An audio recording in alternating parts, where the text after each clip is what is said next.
दोस्तों, अयोध्या में प्रकट हुए साक्षात लव और कुश। कलयुग में ऐसे चमत्कार को देखकर सभी के होश उड़ गए। अयोध्या में राम मंदिर प्राण प्रतिष्ठा से पहले ऐसे ऐसे चमत्कार देखने को मिल रहे हैं, जिसको देखकर तो ऐसा लगता है मानो सतयुग फिर से आ गया। इस चमत्कार को अयोध्या में होने वाले सबसे बड़ा चमत्कार माना जा रहा है, जिसमें भालुओं का दिखना, गिद्धों का दिखना, पुष्पक विमान का दिखना, जमीन से सरयू नदी का प्रकट होना, यह सब चमत्कार शामिल है। नमस्कार दोस्तों, आपका स्वागत है हमारी चैनल संजय फैक्ट स्टोरी में। आज हम आपको बताएंगे अयोध्या में हुए एक और अद्भुत चमत्कार के बारे में।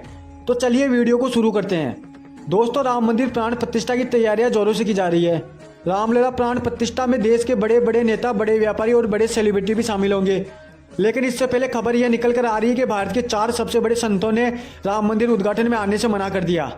और शंकराचार्य तो यह बताते हैं कि राम मंदिर अभी तक तो बनकर भी तैयार नहीं हुआ। इसी के साथ बताया जा रहा है कि राम मंदिर में भारत का सबसे बड़ा नंगाड़ा पहुंच चुका है।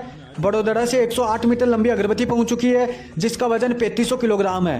राम भक्तों ने 2100 कुंटल का घंटा भी राम मंदिर में पहुंचा दिया है। वहीं मंदिर के यज्ञ के लिए 650 किलोग्राम घी को भी अयोध्या पहुंचा दिया गया है। और वही जनकपुर से 500 टोकरियों में जनकपुर वासी अपने राम जी के लिए टोकरियों में उपहार बांधकर अयोध्या ला रहे हैं। और आपने देखा भी होगा, राम जी के भक्त राम जी के लिए कोई तो सोने का तीर कमान भेज रहा है, तो कोई सोने का घोड़ा भेज रहा है, और कोई वस्त्र भेज रहा है। जिससे जैसे बन रहा है वह अपने राम जी के लिए दान कर रहा है। 22 जनवरी को राम जी अपनी नगरी अयोध्या में विराजमान हो जाएंगे। और सुरेश नाम के व्यक्ति ने तो 10 जनवरी की रात को पुष्पक विमान से साक्षात राम जी को उतरते हुए भी देख लिया था।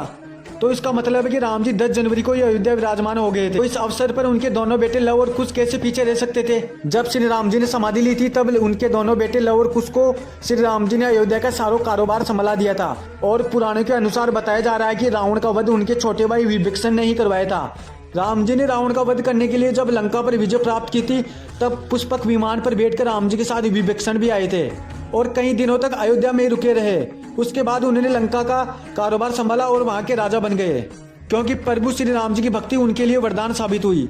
क्योंकि जो भी श्री राम जी की शरण में आ जाता है, उसका उद्धार तो निश्चित है। तो दोस्तों, वीडियो में आगे बढ़ने से पहले अगर आप भी एक सच्चे सनातनी हो, सच्चे हिंदू हो और श्री राम जी के सच्चे भक्त हो, तो वीडियो को लाइक करके चैनल को जरूर सब्सक्राइब कर लेना, क्योंकि हमारे सनातनी चैनल में राम मंदिर से जुड़ी हर जानकारी मिलेगी।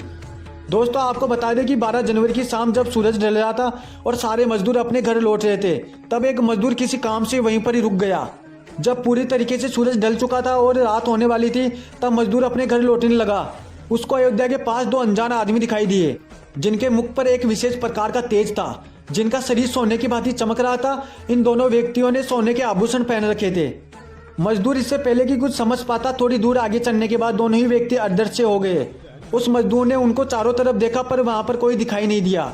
वह मजदूर समझ चुका था कि यह कोई साधारण आदमी तो नहीं है। शायद मजदूर ने राम जी के दोनों बेटे लव और कुश को देखा। यह सारी बात दूसरे दिन जब मजदूर ने अपने सभी दूसरे मजदूरों को बताया, तो उनकी बात को सुनकर सभी हैरान हो गए और सोचने लगे कि कलयुग में ऐसा चमत्कार कैसे संभव है। जब से राम मंदिर बनना शुरू हुआ है और बनकर तैयार हो गया, तब से लेकर अब तक चमत्कार में चमत्कार होते जा रहे हैं। अब दोस्तों, इस चमत्कार में कितनी सच्चाई है, यह पता कर पाना तो मुश्किल है, पर कलयुग में ऐसे चमत्कारों का होना कोई आम बात नहीं। दोस्तों, इस चमत्कार के बारे में आपका क्या कहना है, कमेंट सेक्शन में जरूर बताना।